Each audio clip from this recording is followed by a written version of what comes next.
CIUT 89.5 FM, the sound of your city. Celebrating 30 years on the FM dial. Stream CIUT or listen to recent shows at www.ciut.fm.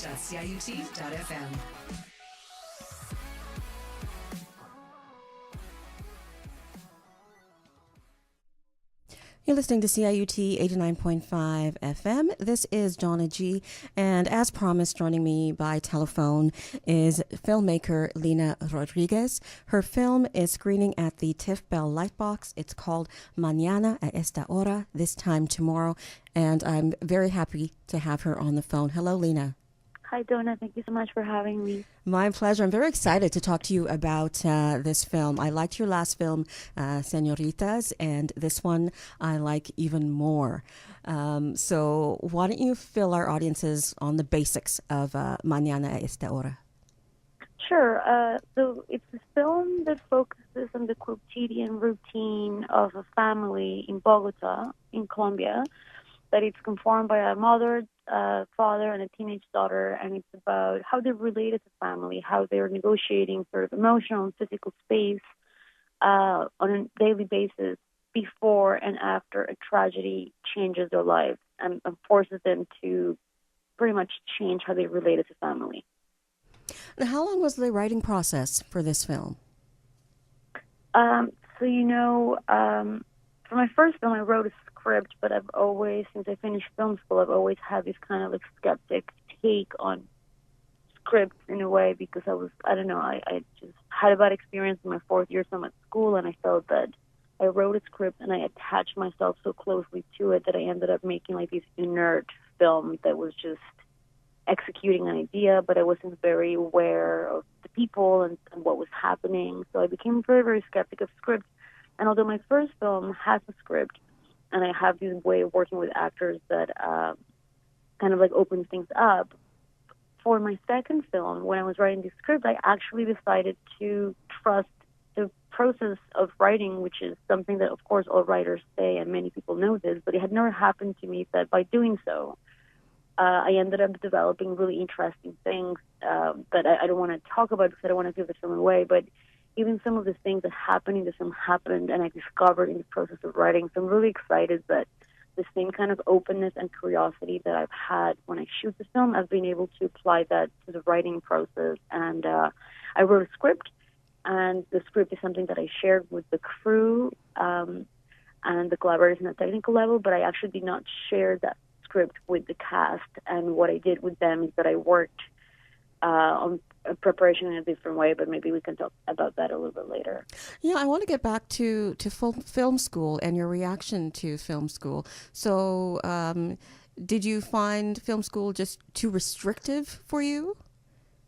Well, I think that, it's ironic because I'm actually starting an MFA in September. So I find that for me, school, be it at undergrad or grad level, it's always like an institution that is not going to give you everything. And I think it's a good time and place and space to find community, find feedback. But, at a grad level, I think I'm going to have a lot more flexibility to just kind of shape it in my own. But at undergrad level, I was learning about film. It was my formal education in cinema. I didn't have a formal education before, so I think in a way, sure, you have to learn about the rules so you can break them. But yes, I found the way that some teachers looked at the possibilities of cinema and building character and making films in these like 3-act structure where you have to understand the psychology of a character and all of these things, part of a restrictive model that it didn't end up working out for me. But I think it was after film school that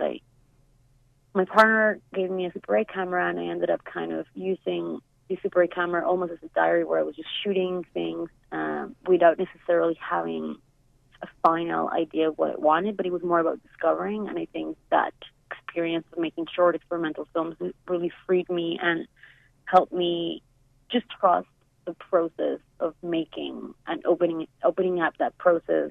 So it's less about executing an idea that I already have in mind and I wrote down, and it's more that the script becomes the base, but you work from that, and it's just really a departure point.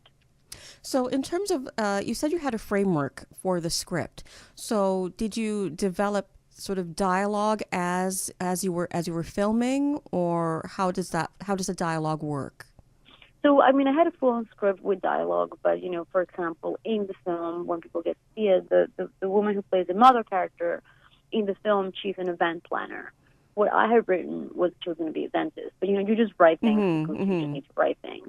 A way of making films, which is totally valid, is just not what I'm interested in. A way of making films would be to go and find an actress and then make her play a dentist. What I do is that I met Maria, who's the actress who plays the mother, and we got to know each other. For me, it's very important to get to meet people and to figure out if we can work together and how open they are to exploring and discovering. And, by talking to her, I realized, besides being a professional actress, she also does some event planning. So to me, that was natural. So I just changed that automatically. I had written that the father was going to be a business guy, but I met Francisco, and he's an artist, and he's a sculptor, and he's an art teacher. So this is what we did. And I talked to them, and I was like, this is what we did. I gave them the responsibility to come up with the name for their character and then think about the background. And it's something that they sort of shared with me, and we figure it out. But yes, if the actress had come to me and said, I want to be a podiatrist, I would be like, no, I think you should be an event planner because that's part of your experience in life, and I want to work with that. So I have a framework in the sense that there's scenes that I wrote, and we shot them the way I wrote them. But yes, the mother is no longer a dentist, so obviously we have to shoot a scene at her work. So instead of being in a dental office, we are watching her plan for an event and get ready for a wedding, which is one of the scenes I just filmed. So you've mentioned Francisco Zaldúa and Maria Shelton. Tell me about the young actress who plays Adelaida, the daughter. Yeah, so Laura, who's the name of the actress, she's also a professional actress. She has a background in acting, and she has done actually quite a bit of television in Colombia, which I didn't know about because I'm not super connected to. I don't have TV, so I don't watch TV in any language. But anyway, so she is, I don't know, when I saw her, I had written a slightly younger character. I was curious to have someone between 14, 15, and she was a bit older, so she was 17. But when I saw her, I just find that she had this really interesting presence. She's someone who is very attractive, and she has this ability to be really kind of sensual and sort of use her sensuality to get what she wants, but then she can be really childish and just kind of really playful. And I wanted to explore this kind of role playing that young women can have at a time where you're discovering your sexuality with your friends and you have this different persona, but then with your parents, you totally use part of your role as a child to get what you want. And she was just very natural in doing that. But besides that, I think there's just something about her that to me she's just very, there's a melancholy to her, and I find that she's also very layered. She doesn't really show everything she feels, but you can sort of see it in her eye. I love the intimacy of the film, how you capture the family moments. You open the film with you've got the dad and the daughter. They're lying on the bed and they're watching TV, and it's just so natural. And the daughter is calling out to the mom, saying, "Mom, come and watch TV with us." Meanwhile, what she really wants is her mom to bring her a snack. And I thought that was very funny and very real. So how much time did these three actors spend together to get that level, that family bond that you show on the screen? So as I was saying, so instead of me giving them a script for them to memorize with my dialogue, what I do is that I write a script with my dialogue and with some ideas of who these people are. Then I cast and meet people, and as soon as I meet people, I start making changes to who these people are going to be. I task the actors to choose their names, as I have said, and then I also ask them to come up with their backstory. So I do this whole idea of exercises or preparations that I call prehistory, where, especially for the family, I really wanted them to get a sense of relating to each other, creating bonds separately from me. I wanted it to just not be directed or guided by me, but just I wasn't going to be there.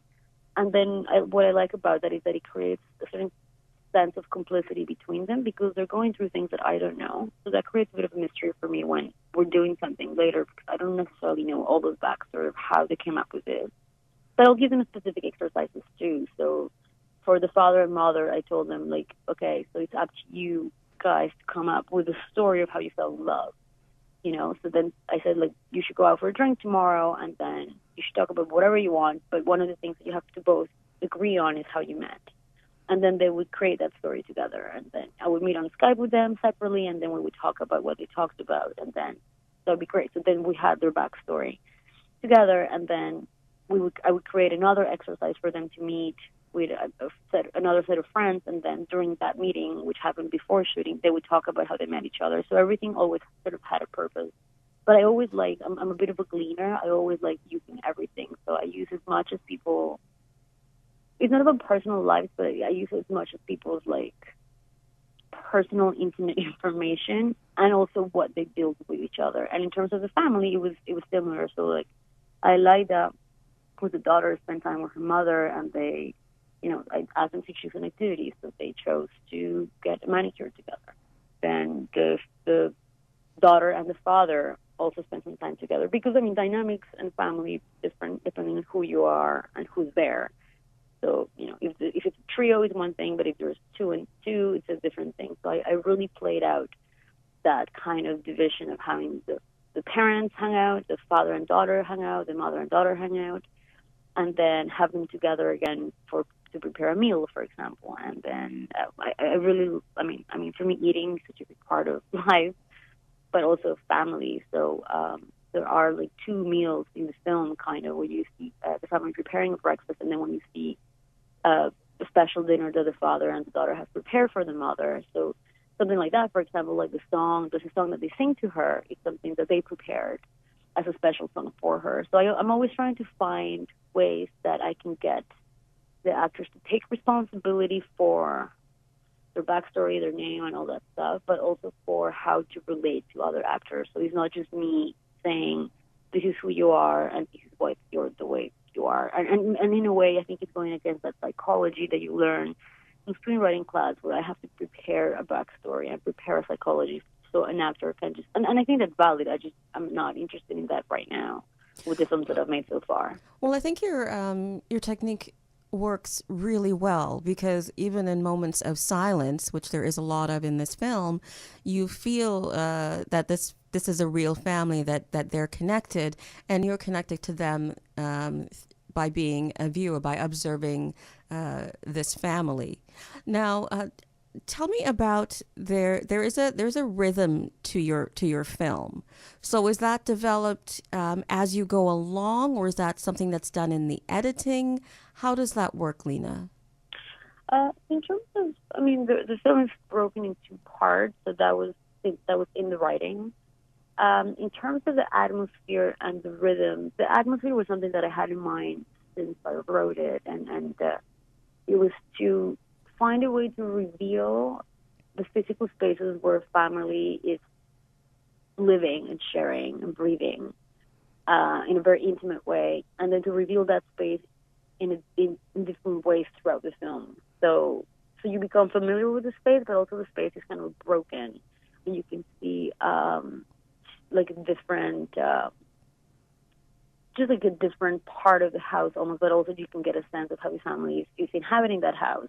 In terms of and then in terms of the atmosphere, so like there's a look to the film in the first half and the second half that was very intentional, and I was very aware of what I was doing, and that's something that I knew since the beginning, that I wanted to have like a yellowish kind of tone to the first half of the film, and there's like a more blue silhouette kind of tone to the second half.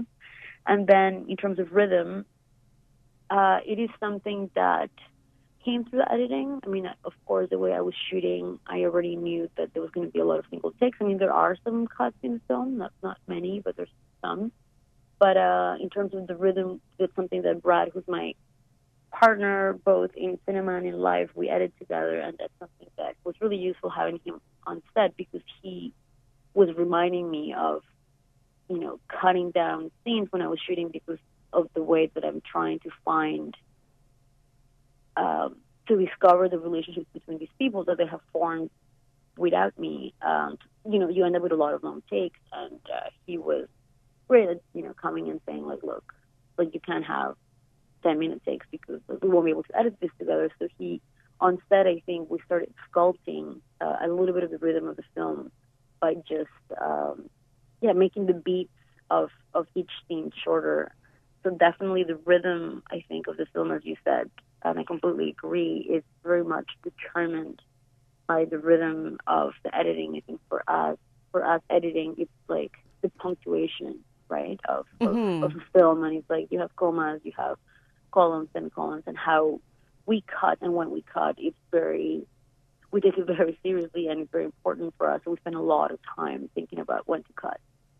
Yeah, well, I definitely want to acknowledge Brad Dean, who, as you said, is your partner in life, but also really good in the editing with you as well with this film, because it's not a long film. It's 85 minutes, but it says so much in the tone that you set, in the relationship of the family, the first half and second half. How have your screenings been? I mean, this is screened in Bogota, right? So yeah, we have a lot of festivals last year, but this film had a theatrical release in New York at the beginning of August for a week at Metrograph, which is great cinema at the Lower East Side. Then it had a release in 6 cities in Colombia on August 10th.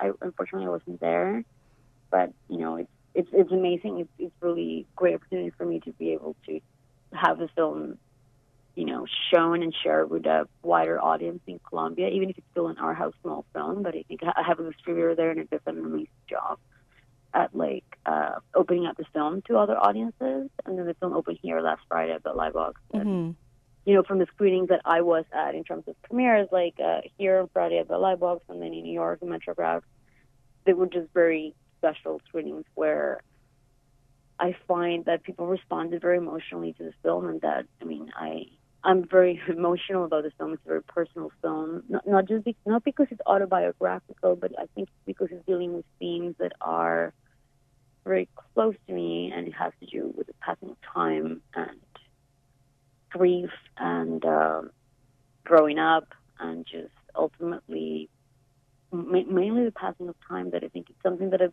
become more acutely aware as I become older. Now, the book ending of your film with nature. You mentioned this at the Q&A, that they are sort of a response to the still lifes that you wanted your crew and your actors to do. Were you surprised at what your actors and crew came up with in terms of the still lives? It was actually mostly the crew, the cinematographer, and the art director who were doing the still life. No, that's exactly what I wanted. I wanted to expand the world of film, because the film takes place at this house, the house of the family. I wanted to try to find a way to trace how there was a presence in this space, and that had to do with the characters in the film, but it also had to do with us as a crew being together. And so part of me was kind of a romantic sense of documenting our time together. But it was kind of instinctual. I think it was probably just more of a romantic sort of melancholic instinct that I had. And I was surprised, because I think that the two shots that are bookending the film are really beautiful and powerful. I find that kind of exciting about film, and how films work in mysterious ways, because, I don't know, sometimes if you set an energy out and you have great collaborators, things end up connecting, and you don't have to be the one who actually makes it happen. It just happens, and I love that. I love that because I set an idea in motion and I let people do their thing.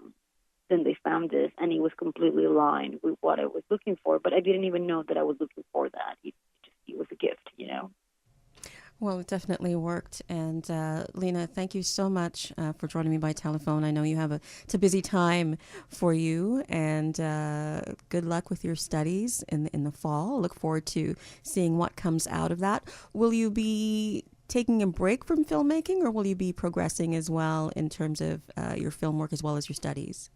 No, so yes, I'm doing a master's, and I'll be making film out of the master's, but I'm also writing a new feature, which I already have a script for. I'm just going to start trying to figure out how to get some finance, and I want to shoot it in Toronto, and it would be in English and Spanish, so it would be a Canadian film, and my first film shot in Canada, and I'm really looking forward to shooting here. I mean, Toronto is the city that I've been in for 17 years. I'm a Canadian, so I'm looking forward to making a film about some of those feelings and some of those connections to Canada.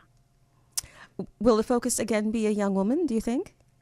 So it's going to be a family. I'm still really interested in families. So it's going to be a family, a Colombian family, and their process of being in Canada as immigrants. So there is still a young woman, and a young English daughter at the center, And will we see your mom in the film again? I'm going to try. Try and get her in. It's like we've become used to her now. Come on. I know. I'm going to try to see my mom. I find that that's another beautiful gift for me, to be able to document my relationship with my mom in a way through my film. So yes, that is my plan, to try and my mom. Sneak her in. Okay. Yeah. Lina, again, thank you so much, and have a great rest of the day. Thank you so much, Donna, for your support and for giving me a time to talk about the film and for coming on Friday. Thank you Loved so much. Loved it. Thank you. Bye-bye. Okay, thanks. And that was filmmaker Lina Rodriguez. Her film is called Manana, esta hora. It's in Spanish with English subtitles. This Time Tomorrow is the English title. It's actually screening tonight, so if you've got some time tonight, it's screening at 7 p.m. at the TIFF Bell Lightbox at King and John Street. Or for more information, www.tiff.net, www.tiff.net. You're listening to The More the Merrier with Donna G. I'm signing off for the afternoon, and we'll be back next Monday between 3 and 4 p.m. You can follow me at tmtmwithdonnag on Twitter and Instagram. Bye-bye.